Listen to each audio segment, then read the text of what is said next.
Então, eu gostaria muito de agradecer ao professor Marcos por ter concordado em dar essa aula de hoje. O professor Marcos possui graduação em Biologia e Pedagogia e mestrado em Educação pela Universidade Federal de São Carlos e doutorado em Educação e pós-doutorado no Departamento de Psicologia Social da Universidade de São Paulo e no Centro de Desenvolvimento Sustentável da Universidade de Brasília, onde também foi pesquisador colaborador. Ele foi diretor de Educação Ambiental do Ministério do Meio Ambiente de abril de 2003 a junho de 2008. De outubro de 2012 a março de 2014, ele foi assessor especial do Ministro da Educação para a construção da política ambiental do MEC.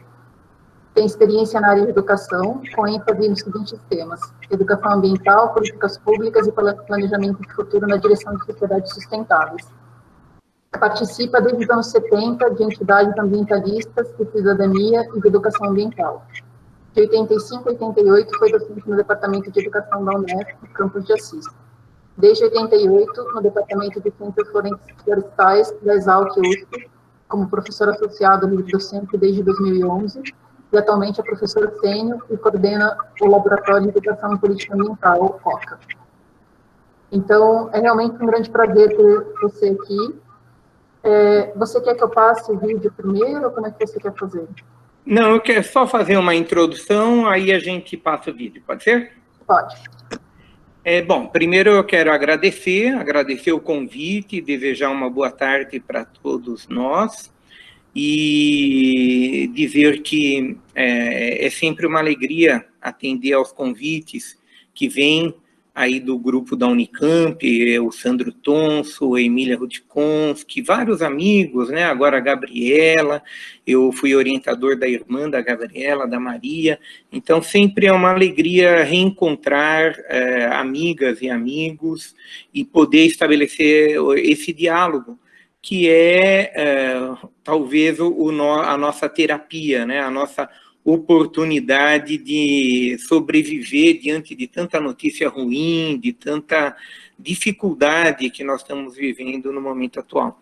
Então, obrigado pelo convite, pela oportunidade de estar aqui nesse final de curso, mas na expectativa de que seja uma contribuição que a gente possa dar para as nossas reflexões aí futuras, né? E essa temática que foi proposta para nós aqui hoje.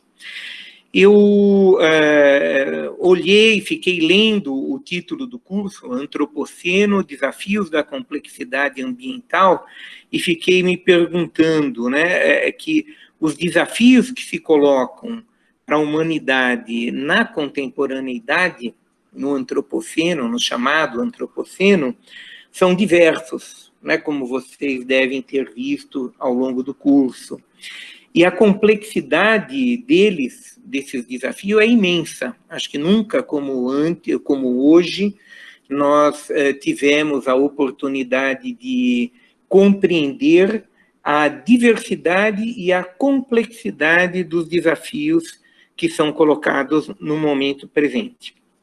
No encontro de hoje, nessa conversa que eu tenho o papel aqui de animador, de incentivador, eu diria que nós vamos ainda apresentar alguns desafios socioambientais ou ambientais, mas principalmente eu gostaria de pensar com vocês caminhos para a superação, ou pelo menos para o diálogo com esses desafios, no sentido de encontrarmos, de buscarmos perspectiva de aprendizados com eles, né? De não deixarmos que esses desafios se sobreponham uns aos outros e nós não tenhamos a oportunidade de aprender com profundidade o que eles nos oferecem de oportunidade para crescer, para nos desenvolvermos, para aprendermos a ser e estar nesse planeta.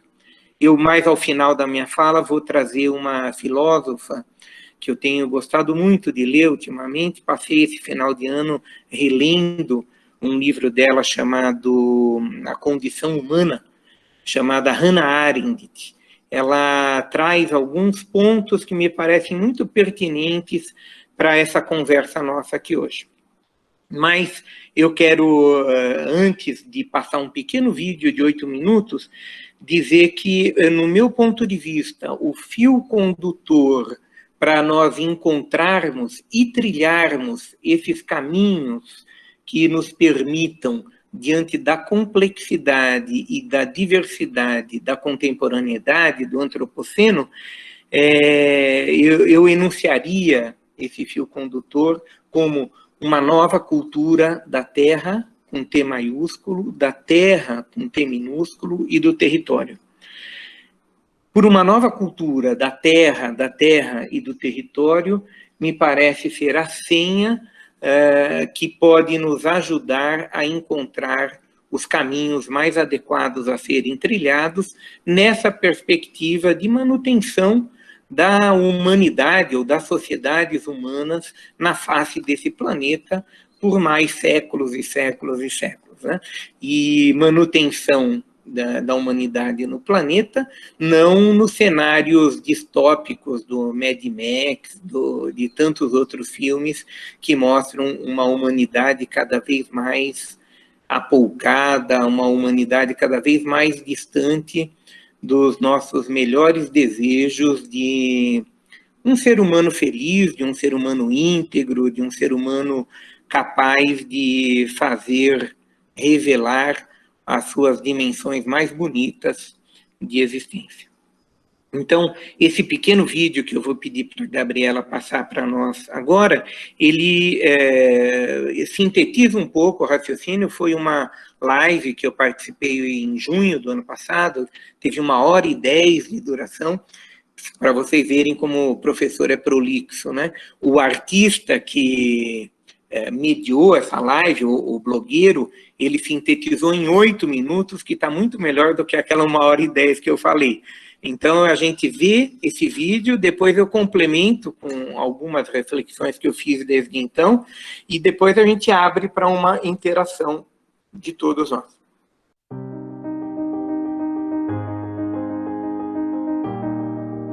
A urgência do momento que a gente vive hoje exige que nós tenhamos uma ação educadora ambientalista revolucionária, comprometida com mudanças culturais muito profundas. Não dá para ficar trocando 6 por meia dúzia, não dá para ficar dando retoques nesse modo de produção e consumo, nesse modo de ser e estar aqui no planeta. A humanidade toda precisa modificar o seu comportamento. E isso só vai acontecer com uma revolução, mas uma revolução cultural, uma revolução no modo de ser, no modo de estar aqui, nos valores, naquilo que nos motiva. E isso exige processos educadores. Você não faz revolução cultural com arma, você não faz revolução cultural com decreto, você faz revolução cultural com um processo educador profundo. E não é processo educador prescritivo, de professor falando, não joga papel no chão, ou coisa do tipo. Isso é a ponta do iceberg.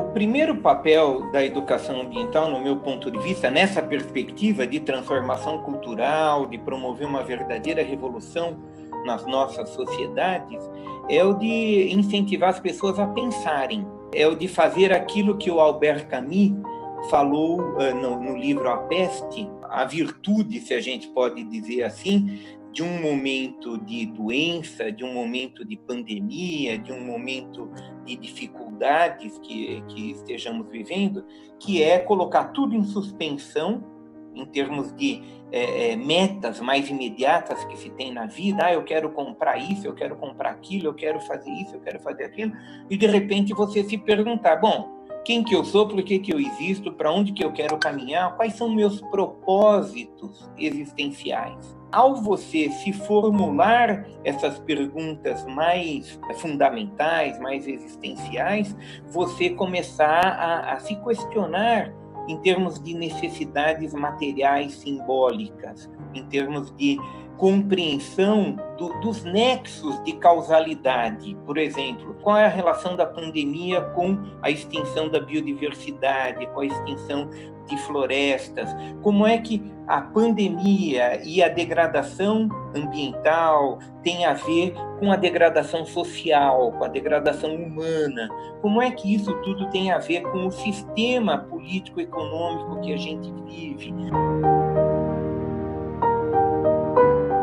A educação ambiental, primeiramente, pode e precisa incentivar as pessoas a pensarem, a se indignarem, a desnaturalizarem coisas que parecem óbvias. O Darcy Ribeiro tem um texto muito bonito chamado Sobre o Óbvio, onde ele nos incentiva a ver que nada é óbvio, né? É possível ser diferente. Não é óbvio a existência de serviço militar. Não é óbvio a necessidade de dominação de um ser humano sobre outro. Não é óbvio que nós tenhamos que comer carne, né? Tem muita coisa que é vendida como óbvio e não são óbvias. E o papel primeiro da educação ambiental é incentivar as pessoas a desnaturalizar as obviedades do cotidiano, a questionar e a se indignar com aquilo que é contra a vida, aquilo que leva à morte, leva à extinção da nossa espécie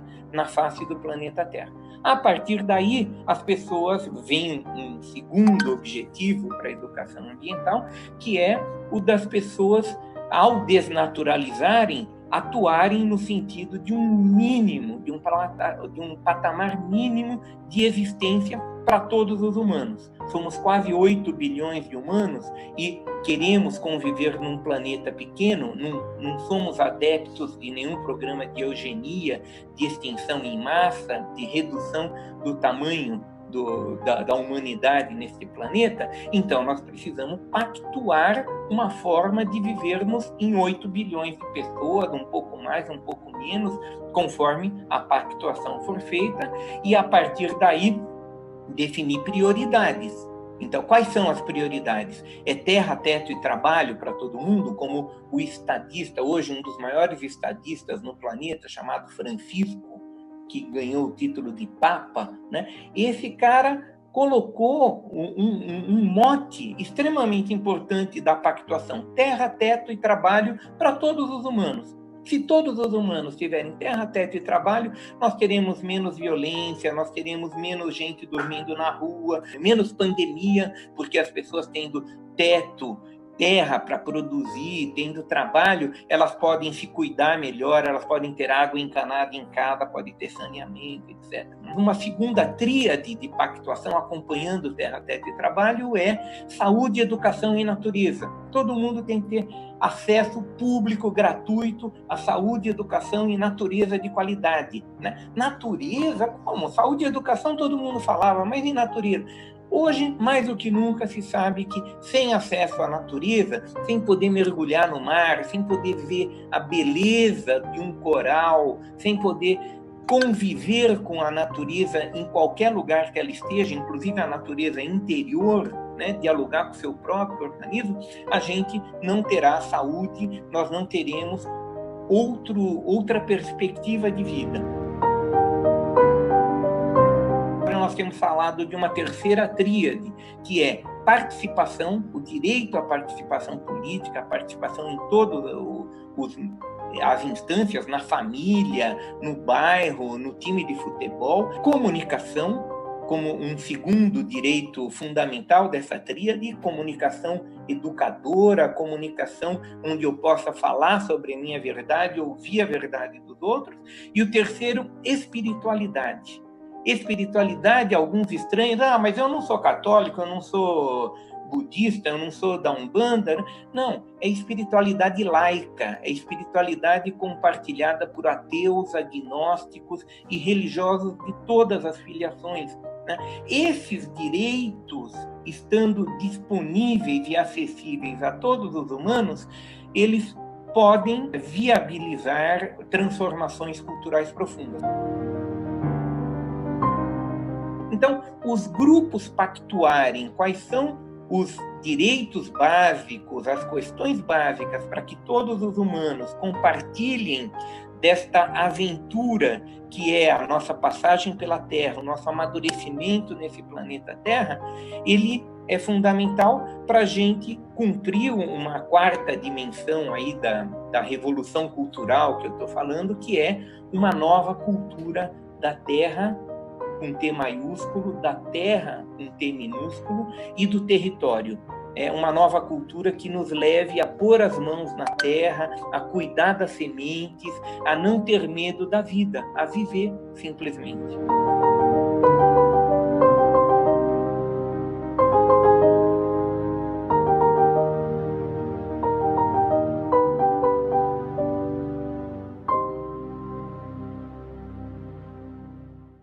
O artista é o Caio Pompeu, ele tem um programa chamado Verde Mar, no Rio de Janeiro, e ele é um jornalista, comunicador, e tem essa qualidade, né, de pegar uma live enorme, 1h10, e sintetizar em 8 minutos. Eu fiquei muito feliz com o trabalho dele.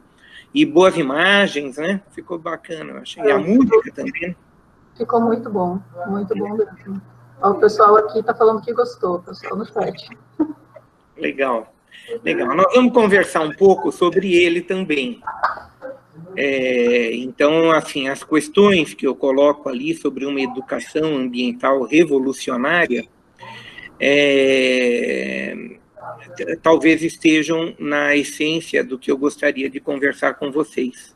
Porque todo mundo constata o estado de degradação socioambiental, humano, que nós vivemos hoje, e muitos apontam a necessidade de uma transformação profunda na forma de ser e estar da humanidade nesse planeta hoje, na forma de produzir e consumir.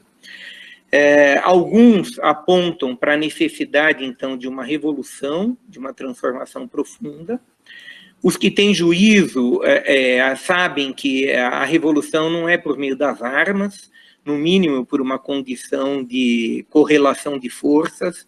Nós temos que investir numa revolução cultural, e os que falam em revolução cultural sabem que as experiências que enunciaram revolução cultural na base da força também não deram certo. Né? O Khmer Vermelho, né? O Pol Pot no Camboja é dado como um exemplo sempre, né?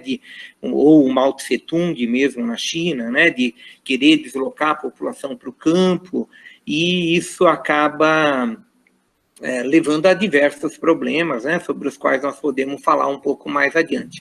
Mas, invariavelmente, nas conversas todas sobre a necessidade da revolução e como deve ser essa revolução, nós acabamos invocando ou evocando a importância da educação.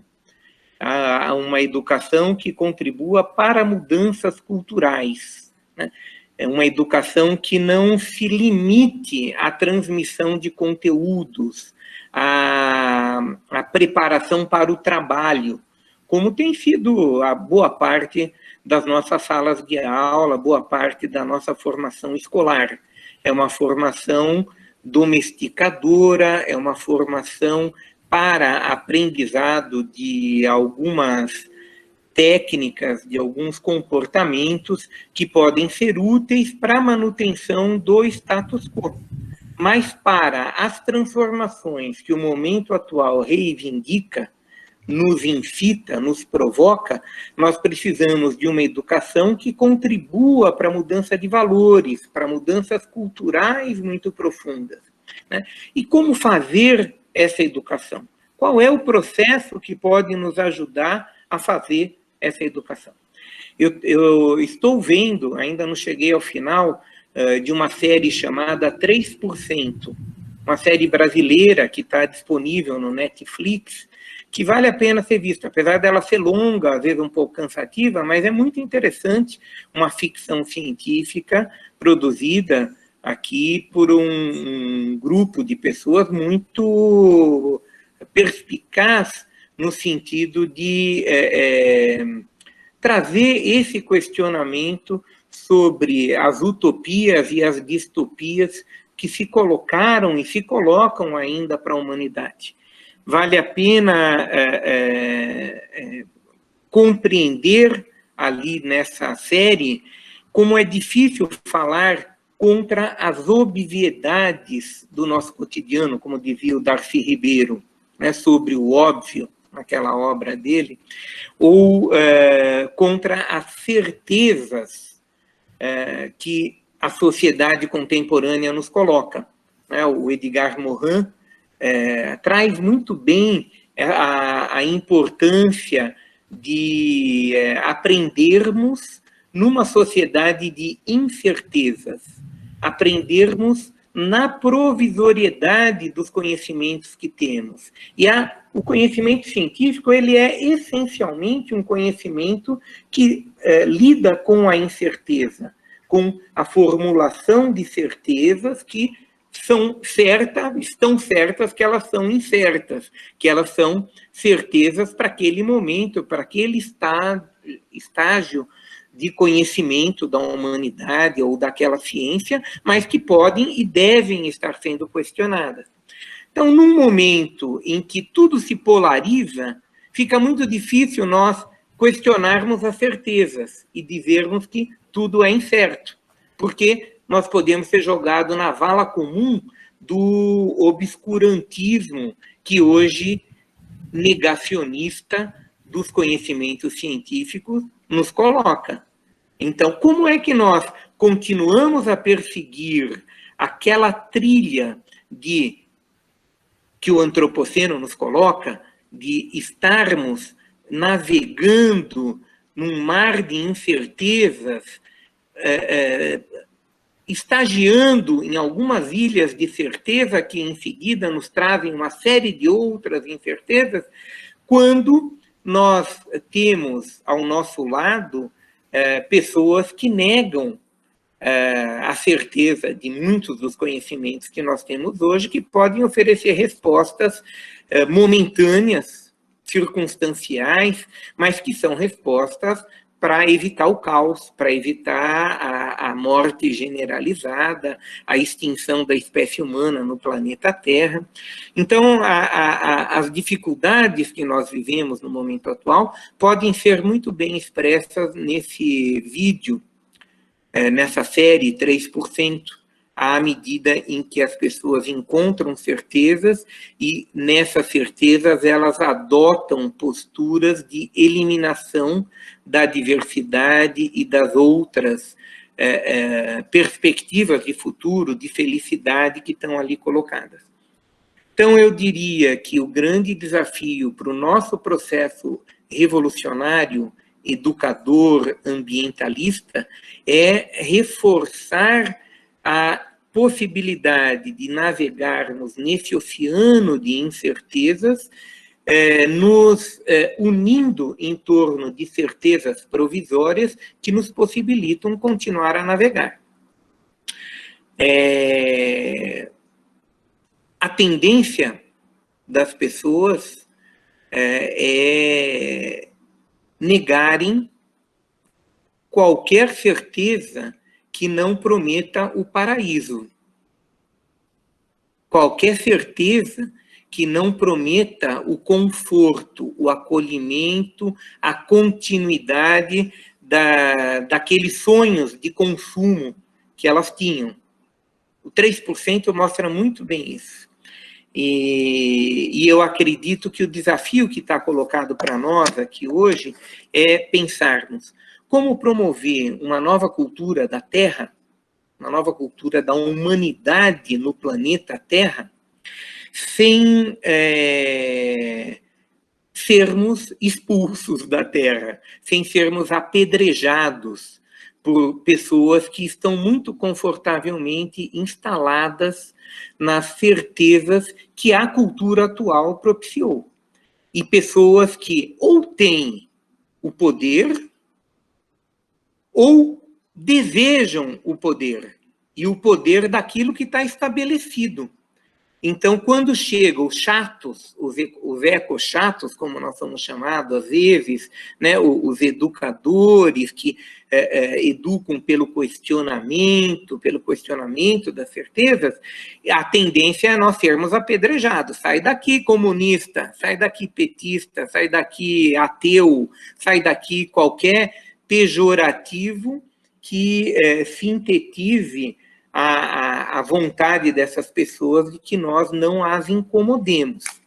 Então, como falar em revolução cultural, como falar em uma nova cultura da Terra, como falar em um processo educador ou em processos educadores comprometidos com a emergência dessa compreensão de que somos uma única humanidade nesse planeta, que os nossos destinos estão interligados, sem enfrentarmos de imediato a repulsa dos nossos interlocutores, de uma massa de seres humanos de 8 bilhões de habitantes que está nocauteada ou muito perdida, não nocauteada e perdida pela pandemia, mas nocauteada e perdida e sem rumo por uma amortização dos sentidos e dos pensamentos promovida sistematicamente pelo modo atual de produção e consumo.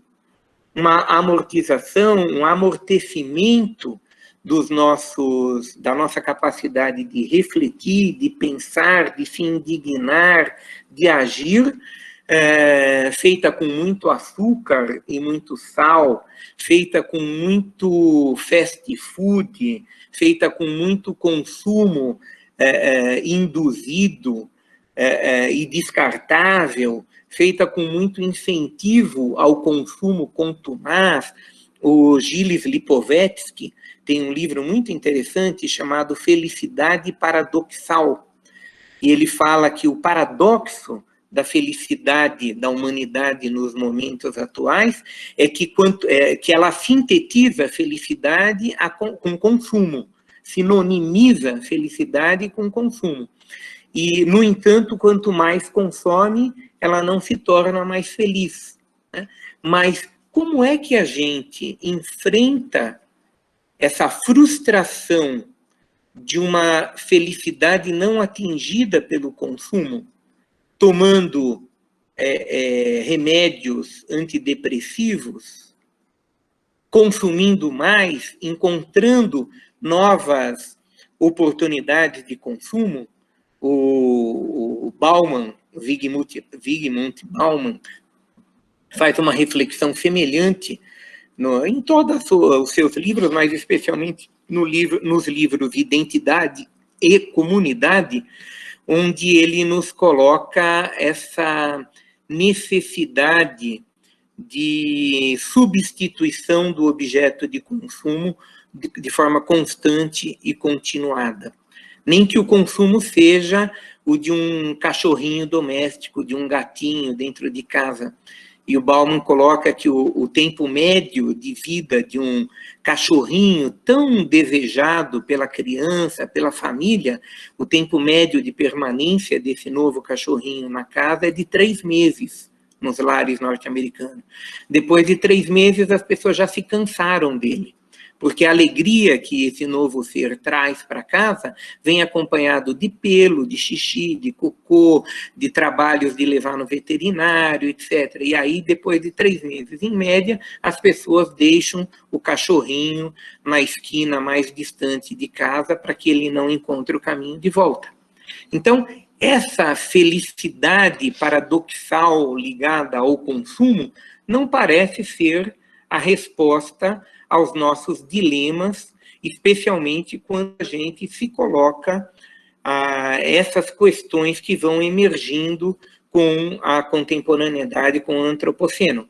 Quando a gente se coloca a questão da pandemia e das causas da pandemia, quando nós nos colocamos a questão do aquecimento global e dos eventos extremos associados ao aquecimento global, nós, se pensarmos, se nos questionarmos, certamente vamos buscar outros caminhos. Caminhos que as certezas da contemporaneidade não colocam. Por que todo mundo abraçou com tanta alegria a solução salvadora da vacina? A vacina agora é a salvação da lavoura, tudo vai se resolver com a vacina. E eu, ao questionar isso, corro o perigo de logo ser jogado na vala comum do bolsonarismo, dizendo, então você é contra a vacina? Você é contra essa solução? Não, não sou contra a vacina. Eu sou contra uma solução redentora vendida como a única possível, porque nós temos que ir para o que está por trás das causas da pandemia. E isso nos leva a questionar a erosão da biodiversidade no planeta, a extinção de espécies diversas, ao desmatamento, às queimadas e uma série de outras coisas relacionadas ao nosso modo, mas as pessoas não querem questionar tudo isso. Elas querem comemorar a chegada da vacina e querem demonizar os que são contra a vacina. Da mesma forma que os que são contra a vacina querem demonizar, os que são favoráveis, os que são contra a vacina, querem demonizar aqueles que veem na vacina uma solução provisória que seja, mas que vai nos dar fôlego para a gente continuar a buscar soluções mais permanentes e continuadas. Então, como é que a gente constrói um processo educador, ambientalista, revolucionário, comprometido com uma nova cultura da terra e do território? Eu colocaria aqui meia dúzia de sugestões como pistas que podem ser perseguidas. Algumas delas eu mencionei nesse rápido vídeo que vocês viram, e eu traria aqui algumas outras. E depois eu encerro a minha fala e a gente pode partir para uma interação maior, onde vocês tragam as reflexões de vocês, os questionamentos, e a gente possa sair daqui hoje e ir para o boteco, tomar uma cerveja e conversar um pouco mais, pelo menos no grupo de convivencialidade mais próxima e mais segura. Então, a primeira pista que eu colocaria é essa de nós nos comprometermos, enunciarmos e dialogarmos sobre o que é essa nova cultura da terra com T maiúsculo, da terra com T minúsculo e do território ou dos territórios. O que são esses conceitos e como é que a gente pode construir essa nova cultura.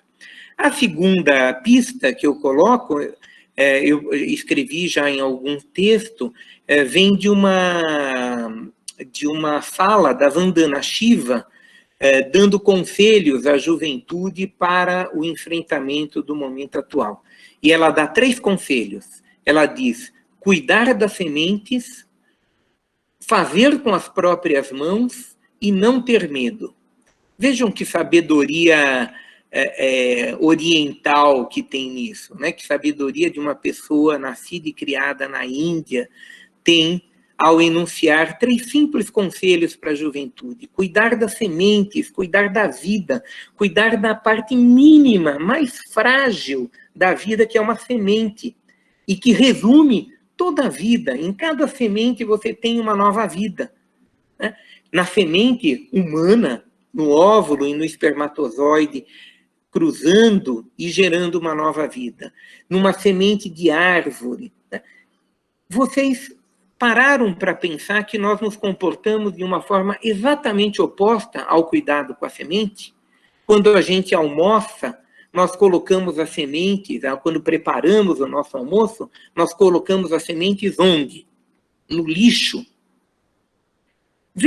A gente pode dizer, não, mas é porque é semente que não é geneticamente viável, não dá para plantar. Mas veja como uma criança recebe essa atitude e como ela naturaliza o comportamento de semente igual a lixo. E nós precisamos cultivar outro comportamento, do ciclo de vida, da semente depositada na terra, nem que seja semente para os bichinhos comerem, para ela alimentar outras formas de vida, ou a semente para gerar outras plantas ou outros seres. Então, cuidar da semente expressa, no olhar da Vandana Shiva, uma mudança comportamental que nós poderíamos trazer como pista para essa compreensão da necessidade de uma nova cultura da terra e do território. Fazer com as próprias mãos talvez nos aproxime daquilo que os ecologistas têm falado muito, da economia de ciclo curto, da economia circular,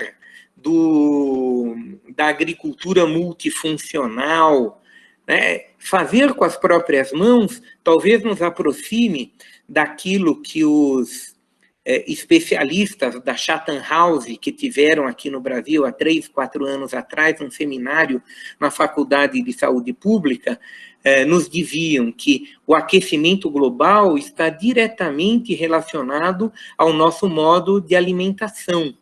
Nós, se permanecermos nessa cultura carnívora, hegemônica nos dias de hoje, nós continuaremos a emitir gases de efeito estufa, continuaremos a alimentar um ciclo de produção relacionado a esse modo de consumo, de alimentação.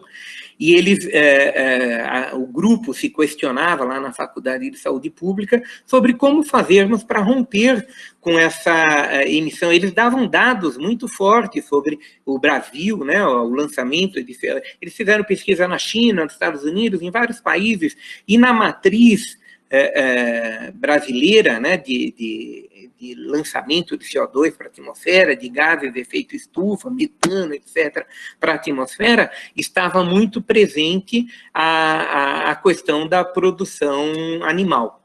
E aí a reflexão que o grupo, foi muito bonito visualizar isso, né? Um grupo diverso, tinha desde políticos até cientistas e professores universitários, pesquisadores dos mais diversos tipos, militantes de organizações não governamentais. A conclusão que o grupo chegou, que para mexer na nossa cultura alimentar, é muito importante levar as pessoas para a cozinha, levar as nossas crianças, os nossos filhos, para cozinharem, para lidarem com a transformação do alimento, porque isso vai nos ajudar a romper com a cultura fast food, com a cultura que está centrada apenas nessas cadeias alimentares hegemônicas, priorizadas pelo modo de produção, que prefere, né, simplificar para poder ganhar em escala, com o falso discurso de que isso vai permitir a todos se alimentarem. Senão, se a gente trabalhar com a diversidade alimentar, com a diversidade de produção, não haverá alimento para todos. E está muito claro que não é falta de produção que leva a 1 bilhão de pessoas com fome, mas é má distribuição, e o problema não é só a fome, o problema é a obesidade, o problema são uma série de doenças relacionadas a isso, que podem ser enfrentadas por essa máxima, por essa provocação da Vandana Shiva, que é aprendermos a fazer com as próprias mãos. Quanto mais nós nos dedicarmos a fazer com as próprias mãos, mais nós teremos condições de não depender dessas cadeias globalizadas de produção de alimentos, de produção de bens diversos que nós consumimos, sempre de forma automatizada, sem questionamento e sem ter o prazer de descobrir o resultado de um fazer com as próprias mãos. E da mesma forma, a Vandana nos coloca o não ter medo. O Krishnamurti, um intelectual que foi formado para ser um guru e que chutou o pau da barraca e falou: guru, caramba, vão procurar sua turma, eu sou contra todo tipo de idolatria, iconoclastia. Ele era um iconoclasta, né? Ele chutou o pau da barraca, mas fez, e tanto é que ele nunca escreveu nenhum livro, né, como Sócrates, né? E a Hannah Arendt faz uma reflexão muito bonita, dizendo que talvez o Sócrates perseguisse mais a eternidade do que o Platão, porque o Sócrates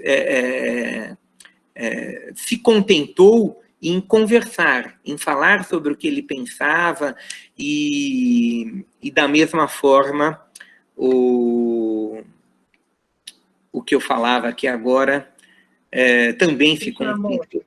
Oi? O Krishnamurti se contentou em fazer palestras, mas muitas dessas palestras foram gravadas, foram taquigrafadas e transcritas, e tem muitos livros dele. Um dos livros sobre palestras dele é sobre educação. Educação é o nome do livro, e lá tem uma palestra magistral, onde ele coloca que o primeiro desafio da educação é o de nos ensinar a não ter medo, como a Vandana trouxe agora.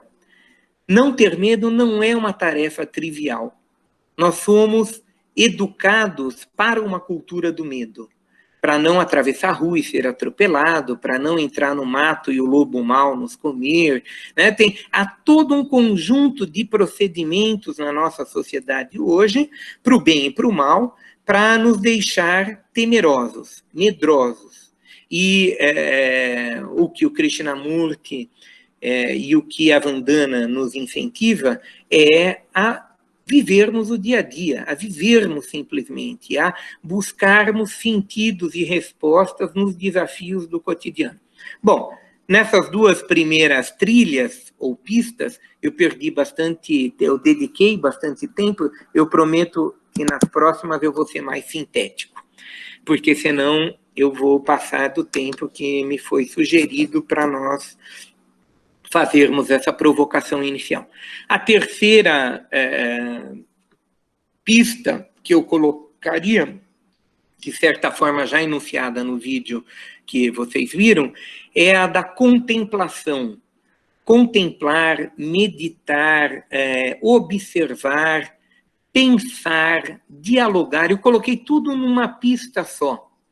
Alguns distinguiriam. Eu tenho um amigo homeopata, bastante místico, e ele coloca: Marcos, você enfatiza muito pensar. No vídeo mesmo eu enfatizei muito pensar.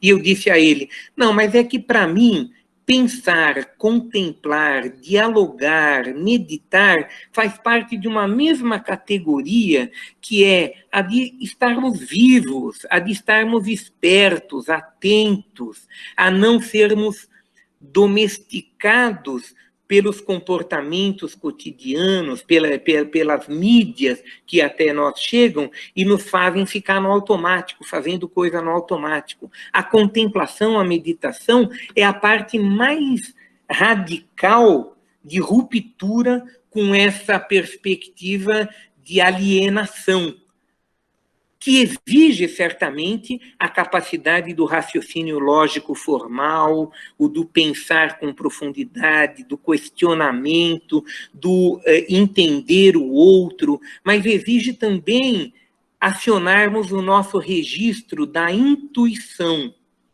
O Spinoza fala em 3 registros: o da intuição, o da paixão e o da razão.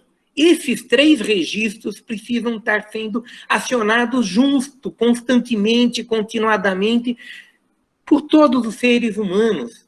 Nós não somos seres humanos para sermos refém apenas das paixões, mas também não somos seres humanos para sermos reféns apenas da razão, mas também não somos seres humanos para ficarmos apenas na contemplação, no cultivo da intuição. Nós podemos e precisamos trabalhar esses 3 registros.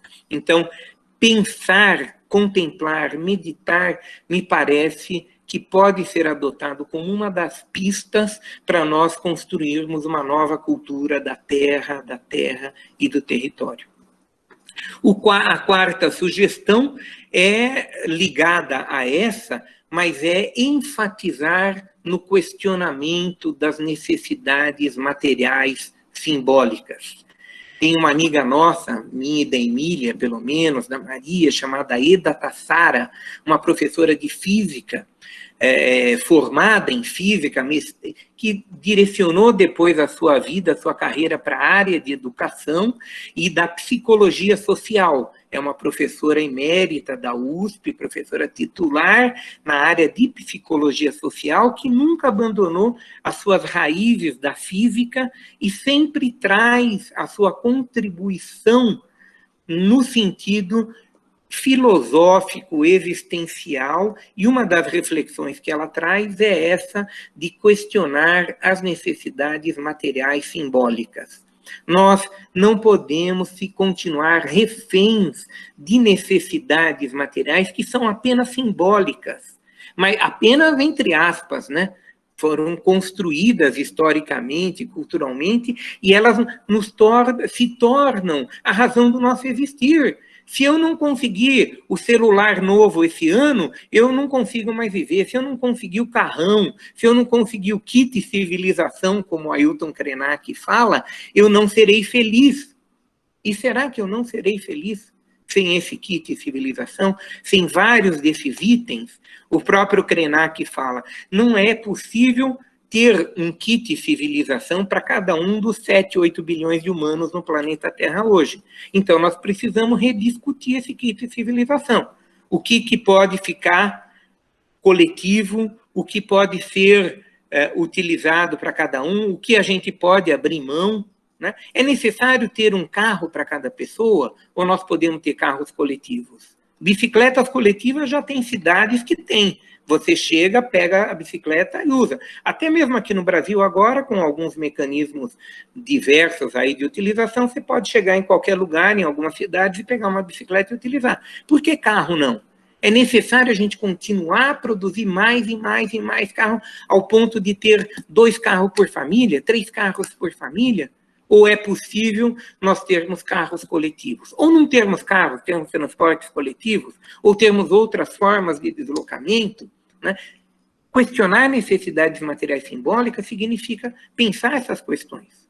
Questionar, inclusive, a necessidade de se trabalhar uma parte da humanidade, trabalhar 40, 50 horas por dia, e outra parte estar desempregada. Será que é possível nós trabalharmos menos? Será que essa lógica de aposentadoria depois dos 60, 65, 70, sei lá quantos anos de idade que vai ser, não poderia ser substituída por trabalhar a vida inteira, mas trabalhar menos? E ao invés de ter aposentadoria, nós termos anos sabáticos, termos mais dias de descanso e de possibilidade de cultivar a própria terra, cuidar das nossas sementes, fazer com as próprias mãos. Então, questionar as necessidades materiais simbólicas, na fala da professora Eda Tassara, remete a todas essas reflexões que eu estou trazendo aqui. Depois eu trago a questão da equanimidade, né? É importante nós falarmos de acesso a direitos mínimos para todos, não vou repetir os que eu falei anteriormente no vídeo, mas diria um direito de equanimidade mínimo apropriado às sociedades contemporâneas, que vem sendo falado pelo Suplicy, Eduardo Suplicy, pelo Amartya Sen, por uma série de economistas, que é a renda mínima, a renda básica para todos os humanos. É inadmissível que nós tenhamos seres humanos em estado de miséria absoluta, abaixo da linha da miséria, abaixo da linha da pobreza. É ruim até para quem não gosta deles, porque essas pessoas que não têm nada a perder vão bater na nossa porta amanhã. Então, até por uma questão de inteligência pragmática, é importante que nós tenhamos programas como esse de renda mínima, renda básica, que já foi fartamente demonstrada pelos economistas que não prejudica a economia do país, pelo contrário, incrementa a economia dos países que adotaram essa perspectiva de renda básica. Eu colocaria aqui uma sexta sugestão relacionada ao que a Hannah Arendt coloca na condição humana como a condição sine qua non para nós recuperarmos uma terceira dimensão da condição humana. Hannah Arendt fala em 3 dimensões da condição humana. Não sei se é a palavra certa, dimensão, mas ela fala no trabalho, na obra e na ação. os seres humanos no planeta Terra circulam ao longo da história da humanidade, e ela faz, que nem aquele Harari, um longo mergulho, uma arqueologia da história humana, né? E vai mostrando que muitas vezes a gente viveu e vive pela sobrevivência, pelo trabalho. A gente trabalha para viver, a gente trabalha, se alimenta, tem um abrigo, e a vida é isso, é trabalhar e viver. Pode ser trocar por dinheiro, e o dinheiro a gente permite que a gente viva, mas é simplesmente, em alguns momentos, a gente sintetiza a nossa vida na obra, né? E aí ela dá o exemplo da Grécia Antiga, da Roma Antiga, onde as pessoas que na vida privada tinham os escravos, tinham a condição básica de sobrevivência pelo trabalho suprida, elas viviam para fazer a sua obra. Ela traz o exemplo dos artesãos, que ainda assim trabalhavam para viver, né? Eles tinham uma remuneração, mas eles tinham o prazer de fazer a obra, de expor no mercado público, alguma coisa do tipo. E aqueles que tinham o poder de ter a obra comprando de outros e expondo a obra na sua casa, um belo quadro, né? Ou se dedicando a fazer a sua escultura, a sua obra, para deixar, não só pela necessidade de sobrevivência, mas para deixar exposta para a necessidade de ser eterno, de encontrar a eternidade na permanência daquela obra. E ela traz a terceira dimensão, que é a da ação, que é a da ação pelo bem comum, pela ação política, que é uma terceira dimensão cada vez mais em descaso entre nós, né? Política e político, para nós, é visto de uma forma muito negativa. A vida pública é vista de uma forma negativa. E a Hannah Arendt traz a importância da gente dialogar com esses conceitos de público e de privado, de sobrevivência, de imortalidade e de eternidade, de trabalho, de obra e de ação, e com eles construir outros sentidos, ou novos sentidos existenciais, né? O privado na nossa sociedade cada vez se resume mais ao subjetivo, porque o privado tem se tornado público pelos meios eletrônicos, pela internet, então o mínimo eu vai se tornando cada vez mais a dimensão subjetiva do nosso existir. E o público vai se tornando cada vez mais entre nós como algo feio, distante dos outros, com os quais nós não queremos envolvimento, porque só vai dar trabalho. Eu já ganhei uma camiseta escrita: eu odeio reuniões, né? Como a reunião sendo sinônimo da coisa ruim, né? O encontro.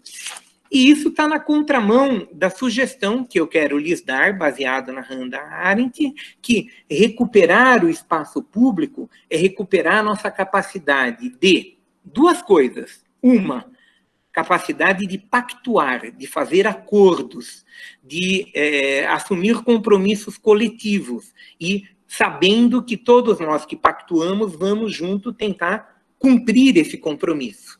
E a segunda coisa que a Hannah Arendt traz de forma brilhante, nós temos que aprender a perdoar. Vejam, uma mulher ateia, filósofa, socióloga, traz uma questão absolutamente, para nós, aqui na nossa cultura, cristã, uma questão absolutamente sinonimizada na fala de Jesus Cristo.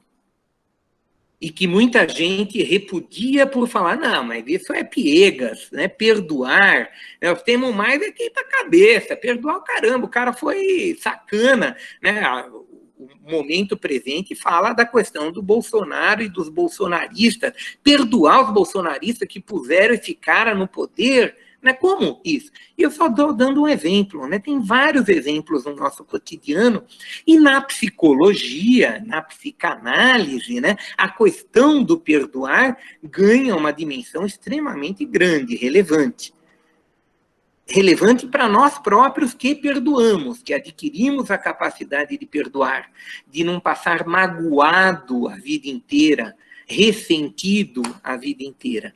O que a Hannah Arendt traz é que, no espaço coletivo, para ser possível pactuar, assumir compromissos coletivos, é necessário que a gente tenha também a capacidade de perdoar, porque, invariavelmente, os nossos compromissos não vão dar certo.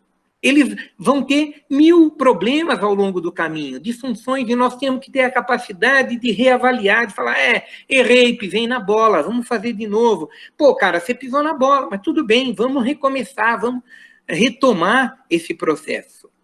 Então, perdoar, que parece uma palavra do dicionário religioso, distante da academia, é um conceito que precisa e pode ser trabalhado pelos processos educadores, ambientalistas, comprometidos com uma nova cultura da Terra, em cada um de nós. Desenvolver essa nossa capacidade de perdoar, como uma criança que começa a andar e cai, e tenta de novo, e cai, e erra, e para ela, enquanto ela não for objeto de chacota dos outros, enquanto ela não for reprimida, aquilo tudo é um aprendizado constante. Ela só começa a não se perdoar nos erros e não perdoar os erros do outro quando a nossa sociedade vai incutindo nela que fazer errado é imperdoável. É uma grande falha, né? Então, pactuar e perdoar. Eu paro por aqui, porque senão eu vou desandar a falar mais. Eu só quero, então, retomar dizendo: processos educadores que definam valores desses tipos que eu coloquei aqui, como perdoar, como pactuar, como não ter medo, como defender equanimidade de acesso à saúde, educação, natureza, etc., eles vão nos permitir enfrentar as raízes das iniquidades e degradações que nós vivemos no momento atual. Na OCA, no laboratório que eu coordenei durante 30 e poucos anos, e que agora a chefia do departamento está dizendo que eu não posso coordenar mais, porque eu sou professor aposentado, e na fala dele, professor aposentado é professor javali, que já valeu muito, mas não vale mais nada agora. Então, eu provavelmente deixarei de coordenar esse laboratório, mas nele nós desenvolvemos 5 conceitos que nos parecem fundamentais para esse processo educador ser bem-sucedido no sentido de uma educação ambiental revolucionária. Que os conceitos são comunidade, identidade, diálogo, potência de agir e felicidade.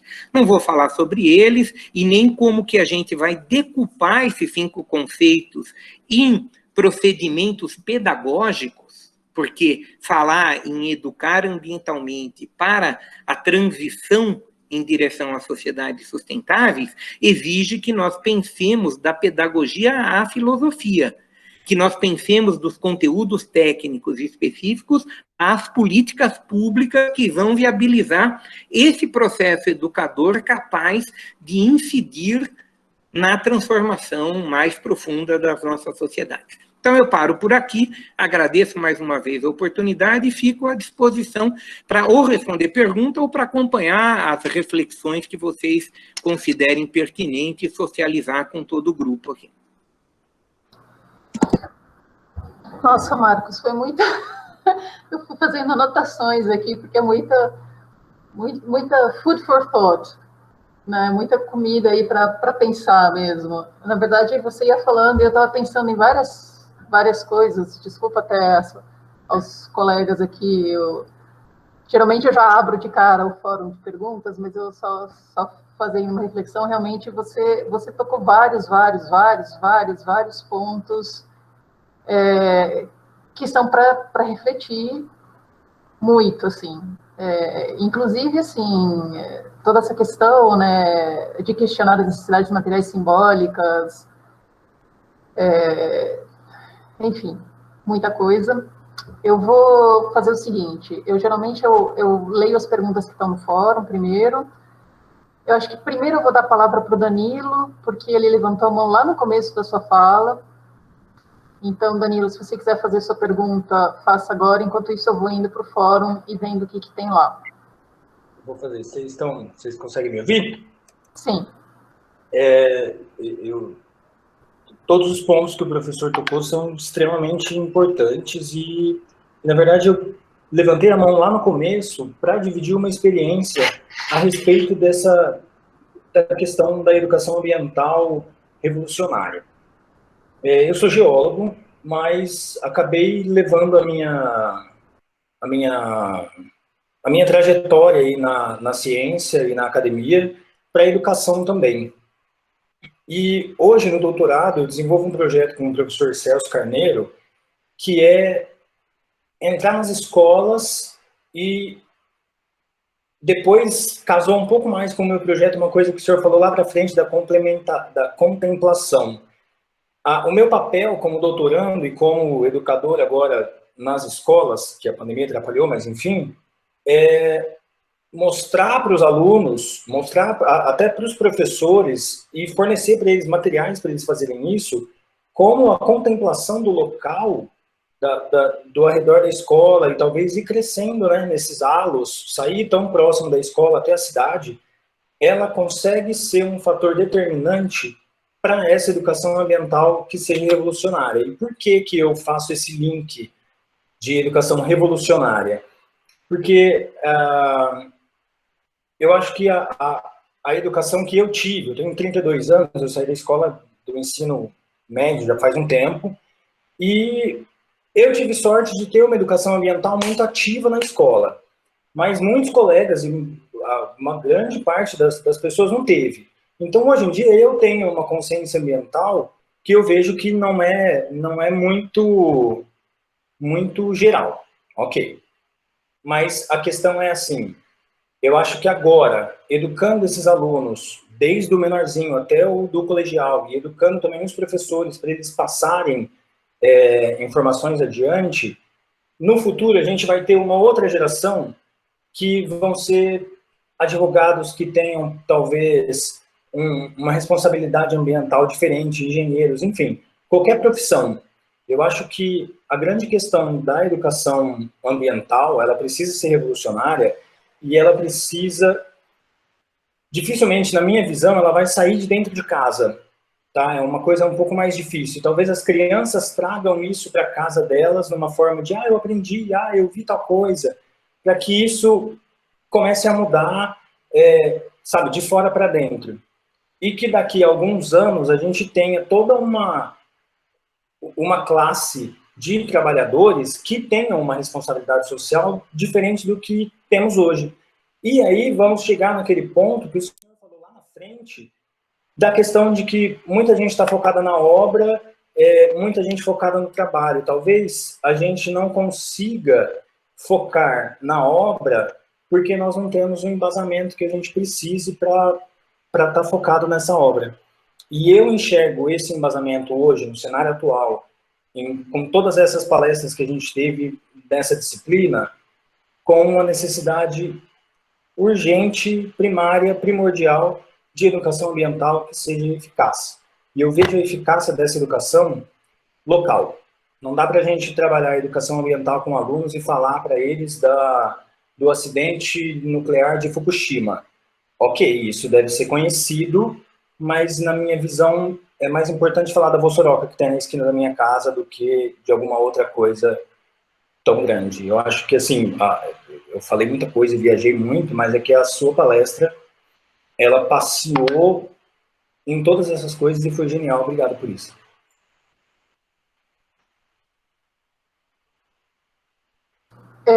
Bom, eu vou fazer uma pergunta aqui da Mariana Gutierrez, que está no fórum, e depois eu vou passar a palavra para a Simone, que levantou a mão. Então, a Mariana está perguntando, professor Marcos, por onde começar a educação ambiental revolucionária? Que acho que essa é uma pergunta de todos nós. Porque, bom, o Danilo acaba de falar, fazer uma coisa local, mas como fazer? Né? Porque o problema é que não é só chegar em sala de aula e falar essas coisas. Né? Depois a criança vai para casa e aí entra de novo naquele modo consumo, né, na fast food, em todos os sentidos. Então, como fazer isso, né? Você quer que eu vá respondendo à medida que vão sendo colocadas as questões? Sim. Tá bom. Então, eu respondo junto ao Danilo e à Mariana Gutierrez. Por onde começar? Seria pela escola? Seria pelas crianças? Eu diria que não. Eu diria que é importante, importantíssimo trabalhar com a escola e com as crianças. Mas quem trabalha com escola e criança são adultos. E para trabalhar com escola, criança e adultos, é necessário mudar a cultura da sociedade. E aí, como é que faz? O ovo ou a galinha? Por onde começa? Né? A gente vê um monte de trabalho de educação ambiental bem feito em escolas que morre na praia, porque as crianças saem dali e depois vão ser consumidas, ou pela família, ou pelos meios de comunicação, ou pela vida do trabalho, etc. Então, tem que atuar, sim, na escola, trabalhar de preferência com iniciativas inovadoras, aí como o Danilo trouxe, trazer a contemplação para dentro da sala de aula, para dentro da escola, tem que trabalhar no pequeno grupo familiar, do território, mas nós precisamos de mudanças urgentes para hoje e para agora. Como é que a gente faz revolucionário se nós vamos fazer tudo no pequeno território, na pequena escala, né, na pequena dimensão?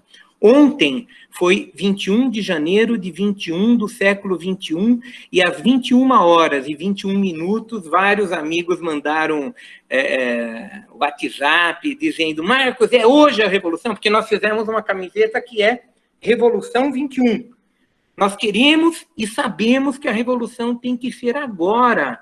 Não é para amanhã nem para depois de amanhã. É para as 21h21 do dia 21 de janeiro do ano 21 do século 21. Bom, então já passou, não teve a revolução, nós continuamos tudo igual, tudo como... Mas ela precisa e pode ser construída cotidianamente a partir de nós. Então, por onde começar, Mariana? É começar pela firme determinação de fazê-la, antes de mais nada. Segundo, juntando pessoas que estão com essa firme determinação, mais próximas, construindo núcleos de conspiração, núcleos de massa crítica, capaz de emular esse processo revolucionário. A gente já viu construir tantos grupos de loja Havan, de McDonald's, de tanta coisa ruim. Será que a gente não consegue construir núcleos de pessoas comprometidas com a transformação cultural, com a revolução, com a transição educadora para as sociedades sustentáveis? Então, por onde começar é incitando a formação de uma enorme rede de núcleos de cidadãos e cidadãs, de cidadania agitadora socioambientalista. E nós, na universidade, temos um papel enorme diante disso. Nós podemos contribuir, criar um núcleo dentro da universidade, como vocês criaram, fazendo essa disciplina e avançando nessa reflexão teórico-prática, pragmática, praxeológica. Como é que a gente faz atividades de extensão universitária que não fechem na hora que nós terminamos a nossa coleta de dados, mas que se comprometam com a alavancagem, com o incentivo à formação de grupos de atuação nesses locais onde nós atuamos? Cada estudante é uma preciosidade, é uma potencialidade, especialmente aos 17, 18, 20 anos de idade, eles têm um potencial muito grande que é exaurido nas festas de república, é exaurido nas lições de computador, ou não estou falando nada contra festa, nada contra lição de cada disciplina, contra aprendizados de conteúdos diversos, mas eu estou dizendo que não basta isso. É necessário que a gente reserve tempo na nossa agenda para conspirar no sentido de construção dessa transição. Aí tem caminhos diversos, cada grupo vai encontrar a forma de fazer. Uns vão trabalhar no projeto Mutirão, construindo moradia, outros vão trabalhar... Bom, tem tantas coisas, com cineclubismo, etc., é tudo pontual. Isso a gente fez, a gente faz, a gente vai continuar fazendo. Não tem novidade nisso. A novidade é nos conectarmos. Por que que o agro é pop, agro é tudo, agro é não sei o que a gente vê na televisão todo dia? Por que que eles mudaram o Código Florestal Brasileiro? Porque eles se organizaram. Ah, mas eles se organizaram porque eles têm grana. Eles pegaram 40 associações de agricultura, do campo da agricultura, de produtores de soja, de bovinocultores, etc., etc. Cada uma dá, não lembro direito se era 10 mil, 40 mil reais por mês. Tem um livro que acabou de sair agora, do Caio Pompeu, que ele vai estudar, ele vai dentro da organização do agronegócio e mostra como é que eles criaram aquilo que o Dick Cheney, lá, o vice-presidente dos Estados Unidos, tem um filme chamado O Vice-Presidente, enuncia como think tanks. Eles constroem think tanks de direita, de destruição, de manutenção do status quo. Nós temos que construir núcleos de inteligência capazes de articular a insubordinação, a resistência, a revolta em relação a esse modo degradador, capazes de construir outra agenda, uma agenda propositiva, proativa, acolhedora, que dê segurança para mais e mais pessoas fazerem agroecologia, fazerem tantos itens que estão na agenda ambientalista, que já se comprovaram como execuíveis, realizáveis, e que estão sendo folclorizados. Ah, é bonitinho, é legal, eles fazem isso, mas isso não dá conta da parte séria da economia. Eu acredito que a nossa inteligência, as pessoas que estão sensibilizadas para essa problemática, inteligência que não está só dentro da universidade, mas que a universidade tem capacidade de aglutinar, pode fazer isso. O Fórum Popular da Natureza é um exemplo disso, juntando sindicatos, centrais sindicais, movimentos populares, grupos ambientalistas diversos, ele está trazendo o questionamento do conceito de natureza, que por muito tempo, por nós que temos formação no campo da biologia, da ecologia, etc., era visto como diferente de sociedade, e era estigmatizado como nós sendo protetor de bichinho e que não se preocupava com a sociedade. O próprio MST, MTST, CUT, etc., perceberam que natureza é um conceito fundamental. Tem tudo a ver com a manutenção e continuidade da vida em outros parâmetros hoje no planeta Terra. Então, vamos, sim, Mariana, começar aglutinando as pessoas inteligentes e sensíveis mais próximas de você, mais próximas de cada um de nós, para construir estratégia. Estratégia capaz de perdoar. Então, construir estratégia, pactuar e perdoar. Tem um engenheiro de produção que há muitos anos eu li, e vi a apresentação dele na SBPC, que ele fala sobre uma estratégia de planejamento incremental e articulado, né? O incrementalismo articulado me parece consonante com isso que a Hannah Arendt traz sobre pactuar e perdoar. É revisitarmos objetivos. Ninguém tem a receita de bolo de como vai fazer a revolução. Mas se nós tivermos a capacidade de aprendermos com nós mesmos, certamente nós conseguiremos caminhar para além desse momento que a gente vive, dessa situação de marasmo e desânimo que estamos imersos. Certo. Vou passar a palavra para a Simone agora, depois eu volto para o fórum. Simone. Primeiro eu queria pedir desculpas por chegar atrasada hoje. Você tem direito. E agradecer, Marcos, muito obrigada pela tua fala sempre inspiradora. Eu estou muito feliz de estar aqui te ouvindo hoje. Igualmente. E eu queria te fazer uma pergunta de uma coisa que tem me não incomodado, mas me perturbado um pouco na forma como nós estamos conduzindo as questões atualmente, que a gente fica falando e até usando as mesmas ferramentas que a direita tem usado muito bem, né?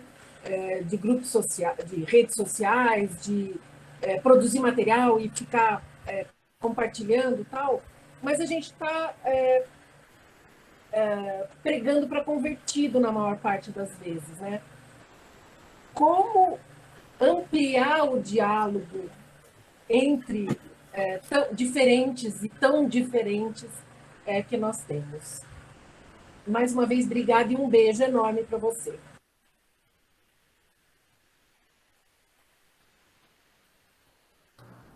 Pode responder, Marcos, depois eu...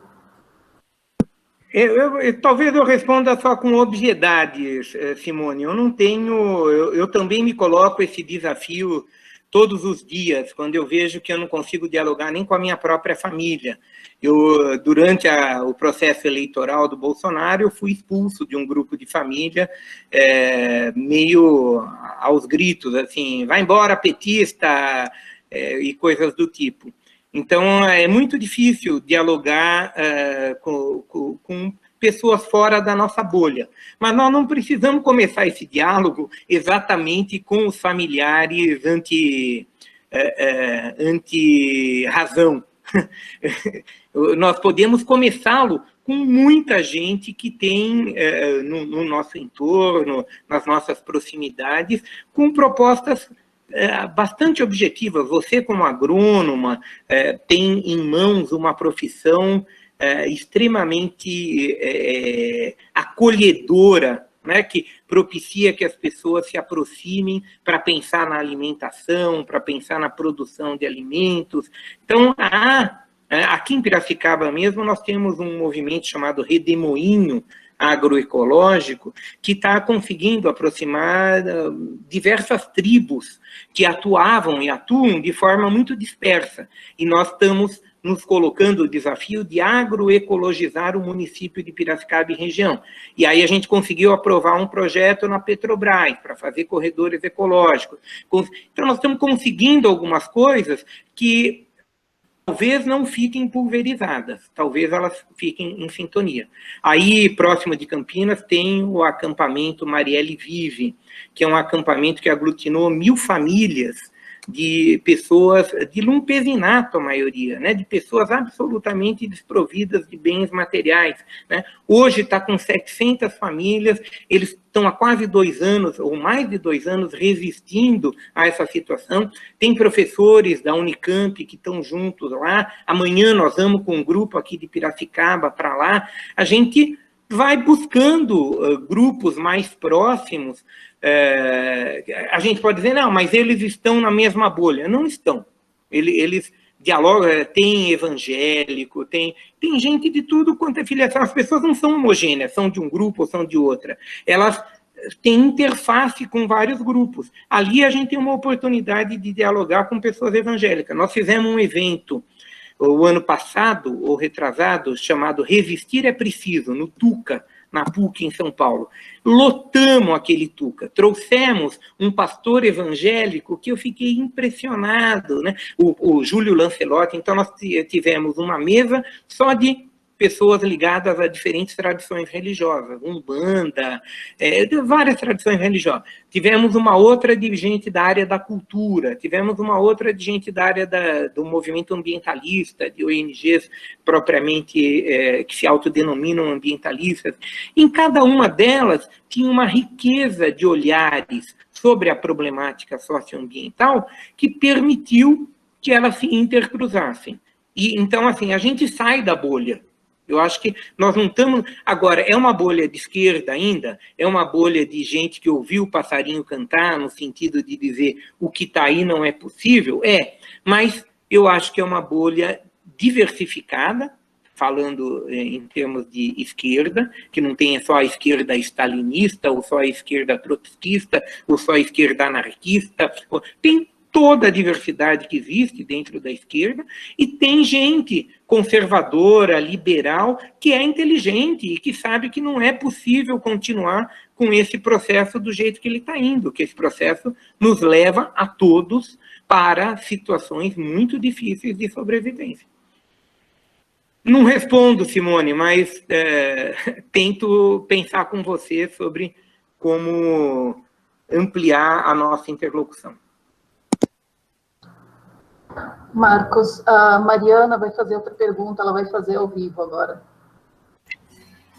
Obrigada, professora. Professor Marcos, sempre um prazer ouvir suas aulas, tudo bem? Bom, tem muitas questões, assim, mas uma que eu gostaria de fazer é em relação à contemplação, né? Porque agora, nesse período de pandemia, as pessoas que tiveram a oportunidade de fazer a quarentena, né, e de ficar em casa, né, com seus familiares, né, no meu caso aqui, fiquei com os meus 2 filhos, assim, a gente teve muita oportunidade de fazer isso que o senhor comentou, né, de um dos passos de como começar, né, de cozinhar, né, com as crianças, de fazer a hortinha em casa e cuidar, né, da planta, a hortinha não morreu, porque a gente tinha que ficar o dia inteiro fora, né? Então a gente teve essa oportunidade, né? Quem teve a chance de fazer, né, essa quarentena. E uma das questões é se o senhor acha que vai ficar algum aprendizado, né? Tanto da ineficiência do sistema que a gente tá vivendo, como das coisas positivas que a gente pôde viver em casa, né? Com a família, olhando mais, observando. E a outra questão é se a contemplação seria o oposto da alienação, né? Porque exatamente quando quem pôde parar e olhar para o espaço que está ocupando, assim, começou a enxergar coisas que não via antes, né? Então, poderia dizer isso, né? Que a contemplação é o oposto da alienação? Eu diria que não. Eu acho que a contemplação é uma dimensão importante a se contrapor à alienação. No entanto, apenas ela pode nos levar ao monastério, ao mosteiro, à contemplação como modo de vida por si, né, per si. Pode ser que as pessoas que o fizeram tenham se encontrado e tenham se dado bem com isso, né? Tenha sido resposta para elas.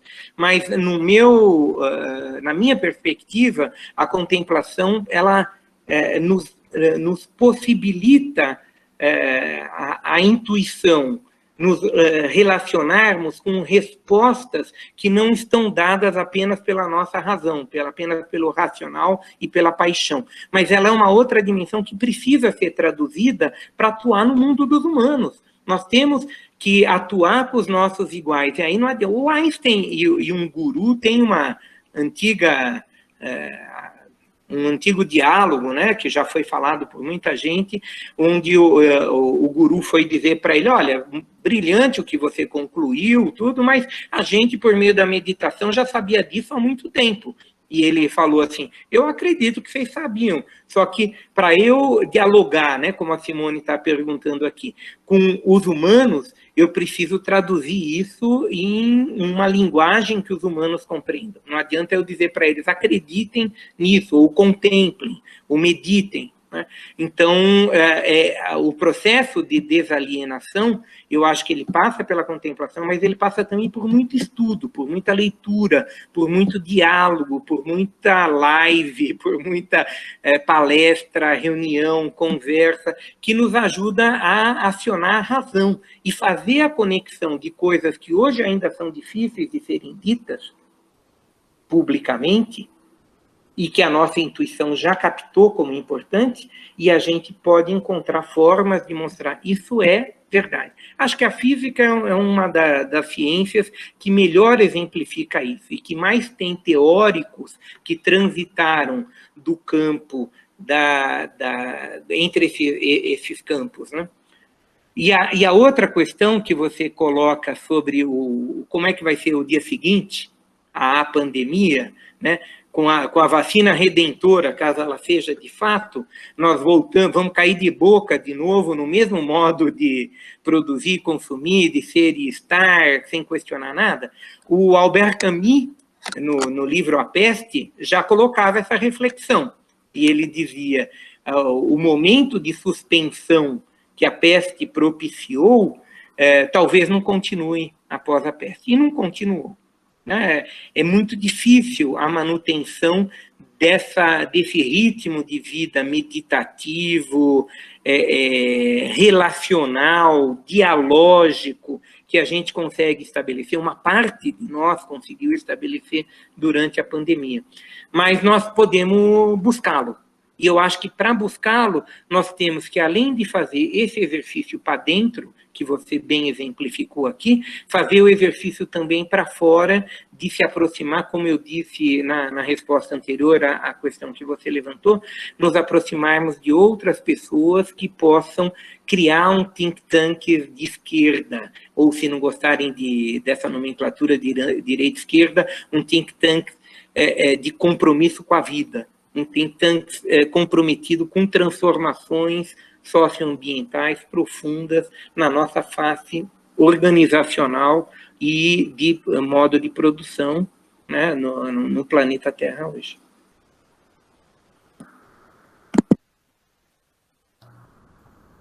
Muito legal. A próxima pessoa é a Emília. Emília. Oi, Marcos. Bom, de novo, é sempre muito bom conversar contigo. Eu fico sempre com a sensação de que ia ficar melhor ainda se fosse um botiquim. Isso é sempre muito mais agradável.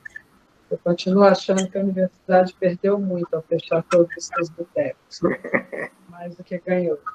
Mas, enfim, vamos lá. Eu não sei se é de fato uma pergunta, mas tem algumas coisas que você estava falando, eu comecei a me dar conta. Esse é o meu dia 315 trancado em casa. Quando um dia eu contei que já tinha 300, eu comecei agora a contar diariamente. E eu trancado em casa sem proximidade, convivialidade, porque eu só tenho um cachorro dentro de casa. É uma das coisas mais agradáveis. Mas a primeira coisa que eu percebi, ao começar a fazer a minha comida todo dia, era a quantidade de semente que eu ia pôr no lixo. Isso foi me deixando desesperada. E eu comecei a jogar nos vasos. Depois eu tive que começar a chamar algumas pessoas que eu sei que moram em casa, em sítio, para vir buscar muda, porque aqui começou a ficar cheio de mudas. E eu moro no 11º andar, o que eu vou fazer com essa muda? Então, essa é a primeira coisa. E coisas que você fala assim, nossa, eu não tinha me dado conta, né, de que eu jogo tanta semente fora.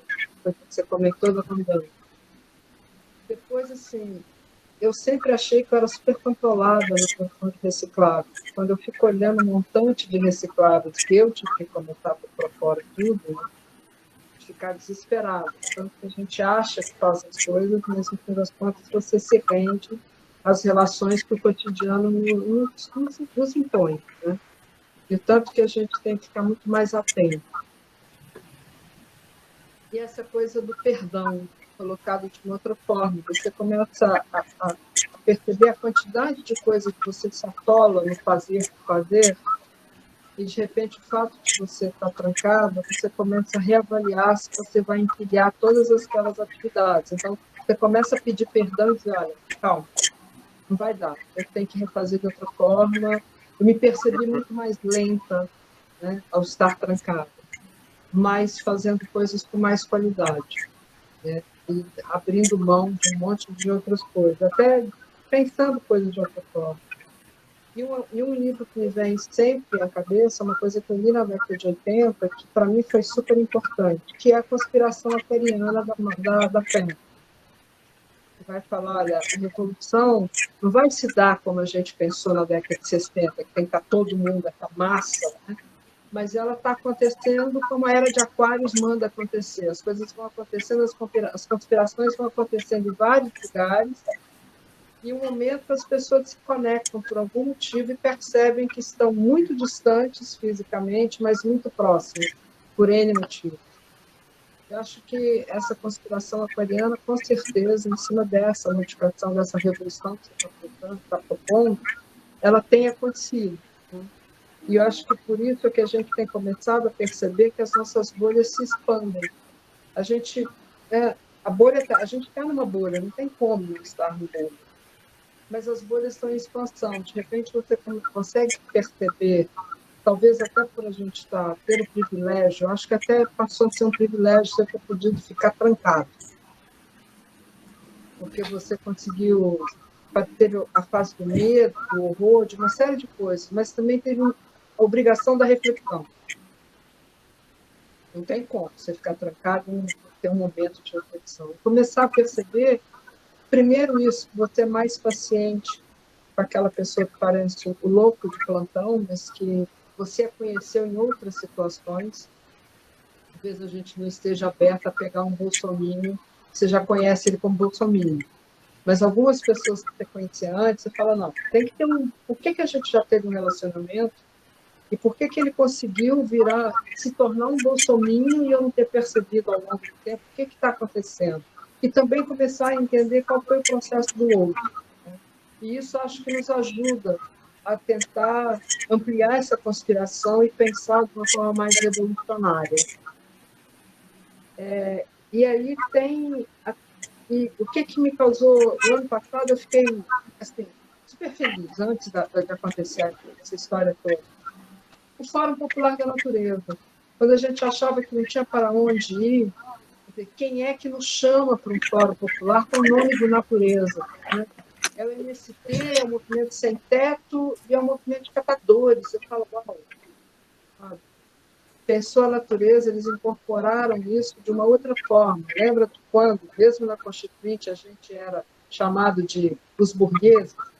Você estava querendo ficar discutindo na Constituinte, nada que era muito sério.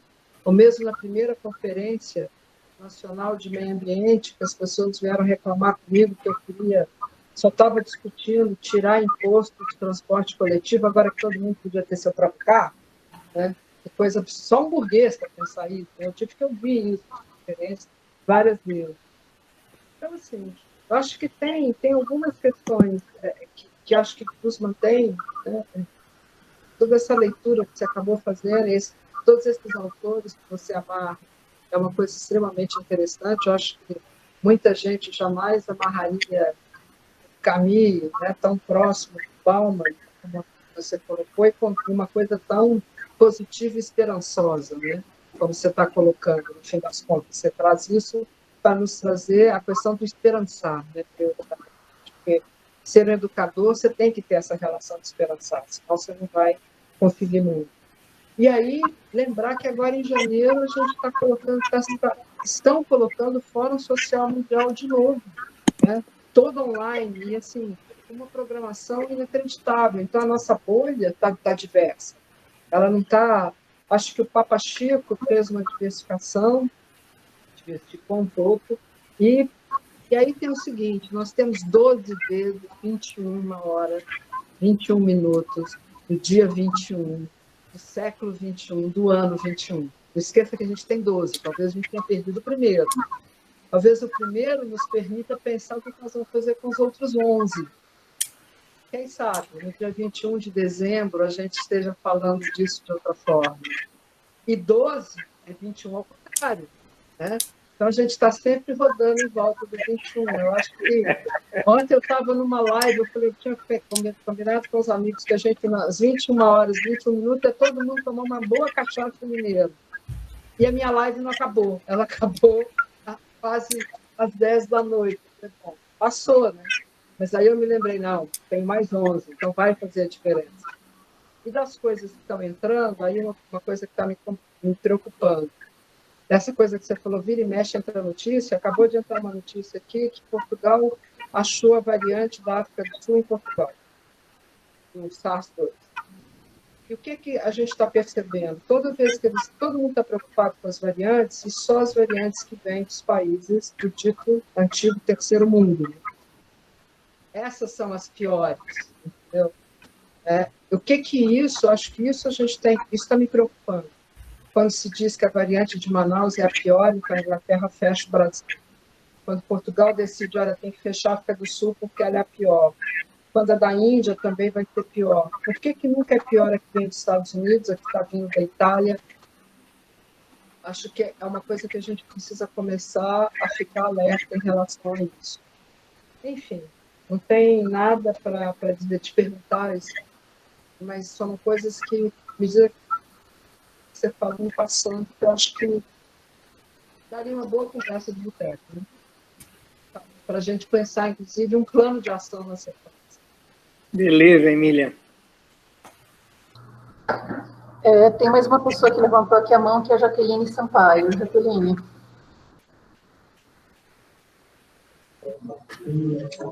Oi. Professor, muito obrigada pela aula.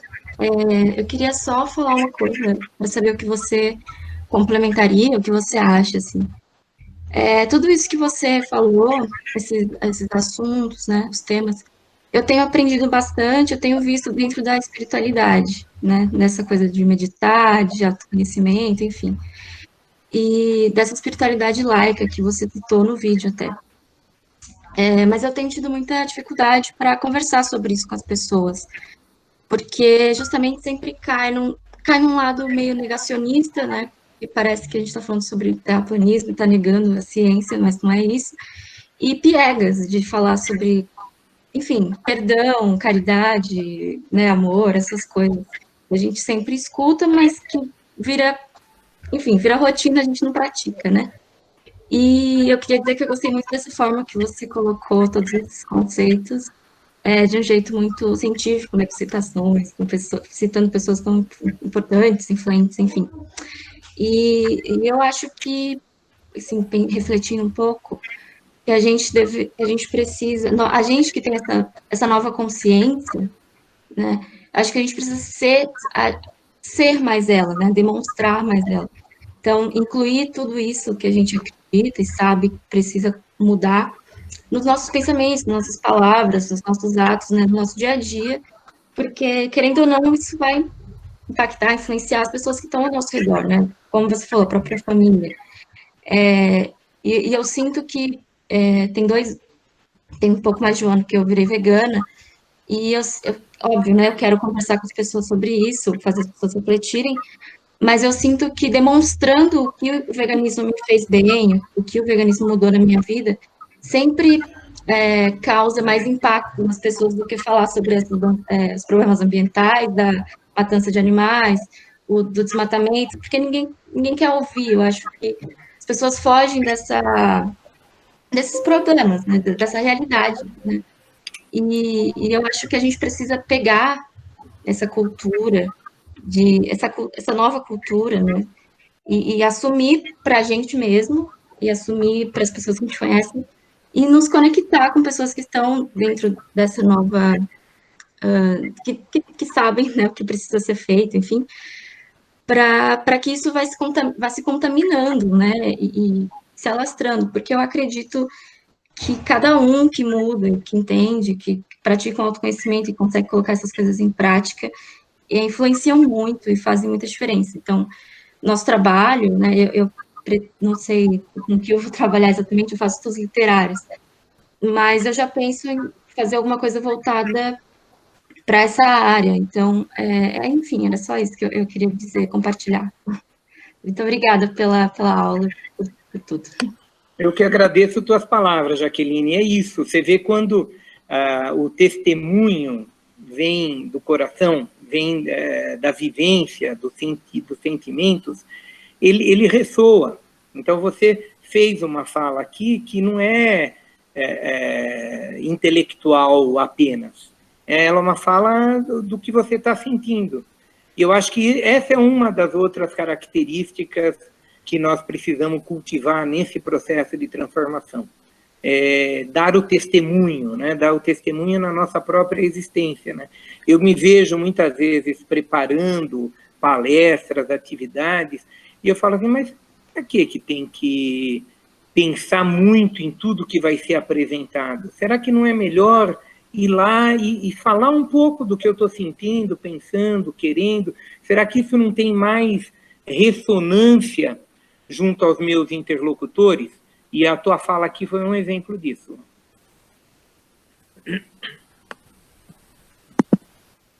Gente, não temos mais perguntas por enquanto no fórum. Alguém gostaria de falar alguma coisa, Luiz? Bom, então, como não tinha mais ninguém, eu levantei a mão imediatamente. Não, não é que eu tenha nada de muito preciso a dizer, eu acho que essa aula, eu não conhecia o Marcos, e eu acho que foi de uma felicidade extrema que o nosso curso tenha terminado com a palestra dele, em suma, com a aula dele, porque terminou num registro que é um registro de imunização ao desespero, né? E isso é extremamente importante. Quer dizer, é uma vacina, exatamente, o Marcos traz uma vacina contra esse vírus, que é um vírus terrivelmente ativo e que tem razões para que ele seja tão ativo. E eu acho que isso talvez o ponto que me deixou mais especificamente tocado, vamos dizer assim, é a questão do perdão, né? Quer dizer, realmente, eu acho que é uma questão que é a mais difícil, vamos dizer assim, né? Quer dizer, porque eu acho que, claro que existe lugar para o perdão e é preciso que a gente seja capaz, que a gente tenha a grandeza de perdoar. Mas eu acho que antes ou ao lado de perdoar, eu não sei aonde que eu vou colocar esse outro verbo em relação à questão de perdoar, é a questão de entender, né? Quer dizer, nós temos que entender por que um cara é bolsonarista, quer dizer, por que um cara virou bolsonarista, que é exatamente também o que a Emília tinha falado, né? Quer dizer, o cara, 2 semanas atrás, parecia um cara tranquilo, parecia um cara normal, de repente parece que entrou uma espécie de parece um filme de horror, né? Quer dizer, alguém chupou o cérebro dele, entrou um zumbi, eu não sei o que aconteceu, que o cara virou um monstro, né? Então, eu acho que existe um elemento que eu acho que é muito importante, já que estamos no mood de depoimentos, eu vou dar um pequeníssimo depoimento. Quer dizer, quando eu estava outro dia não, logo depois que o Bolsonaro foi eleito, logo depois que ele foi eleito, eu estava em Minas Gerais, eu estava em Belo Horizonte, entrei num táxi para que ele me levasse ao aeroporto. O aeroporto lá de Belo Horizonte é muito longe da cidade. E logo que eu entrei no táxi, o chofer de táxi me falou, eu votei no Bolsonaro, e você? Você acha que vai dar certo? Eu, na verdade, eu estava na Holanda, na hora nem votei. Eu falei, olha, eu acho que não vai dar certo? Porque, em suma, X, Y, Z razões.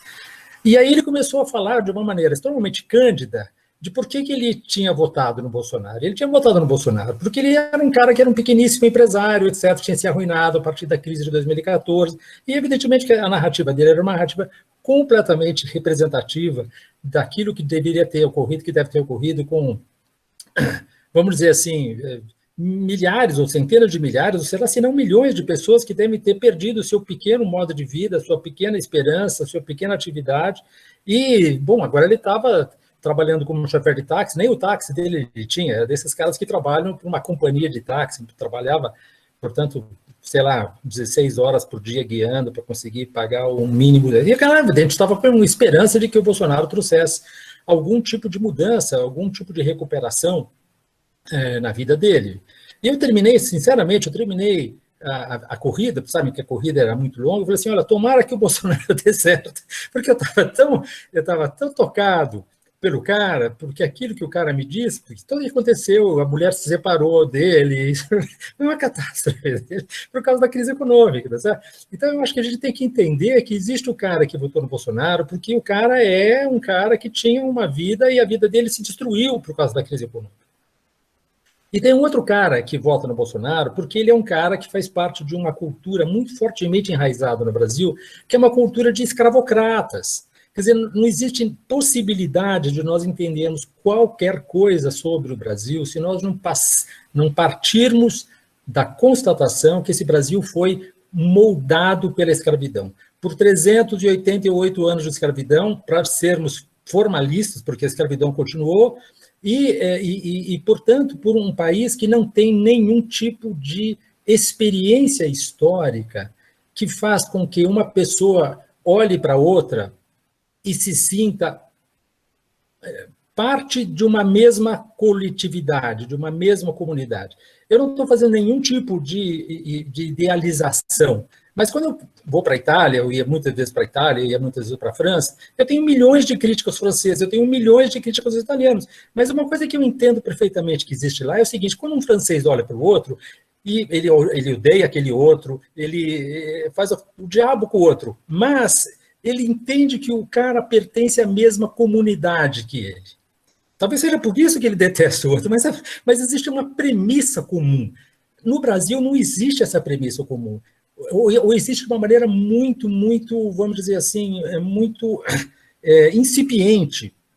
Então, o que é muito forte no bolsonarismo é exatamente essa reação à ideia de que alguém que estava no andar de baixo está querendo entrar no meu andar.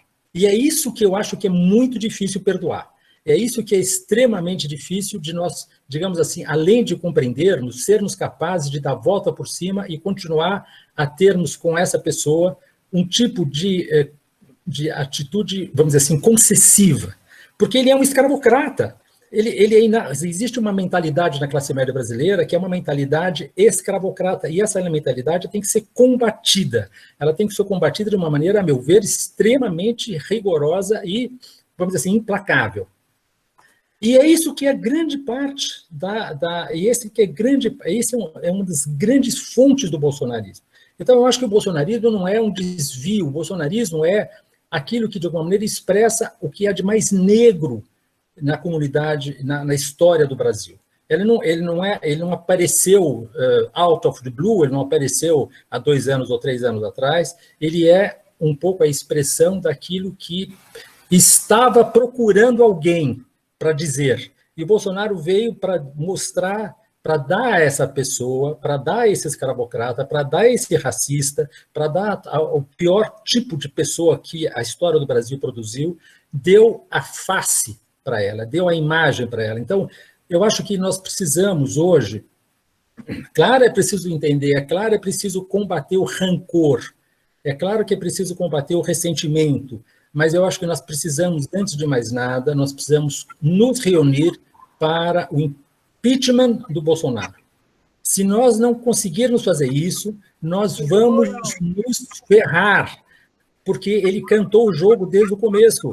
Ele vai dar um golpe, ele vai tentar dar um golpe, e é possível que ele consiga, não sei se ele vai conseguir ou não, mas é que ele queira fazer isso, então nós temos que, a primeira coisa que nós vamos fazer, quando a gente pensa desde a pequena coisinha até o cosmos mais metafísico, nós temos que passar pela ideia do seguinte, a tarefa hoje é o impeachment do Bolsonaro.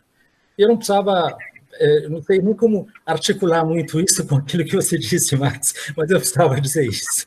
E eu te agradeço muitíssimo pela sua comunicação, pela sua aula. Legal, Luiz. Super importante a sua reflexão e a sua chamada para a luta. A Hannah Arendt, a compreensão dela de perdão, de perdoar, é entender, é compreender. E para compreender essa taxonomia do bolsonarismo que você começou a fazer, né, essas categorias de bolsonarismo, são importantes. mas elas precisam ser feitas continuadamente. A compreensão das raízes escravocratas dos nossos comportamentos, da nossa sociedade, é importante, assim como uma série de outros elementos precisam ser compreendidos para que a gente possa efetivamente perdoar.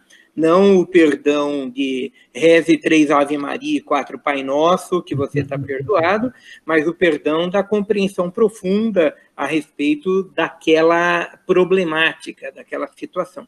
Então, é exatamente nessa direção que a gente precisa e pode exercitar, e dela é que emergem palavras de ordem chamados à luta.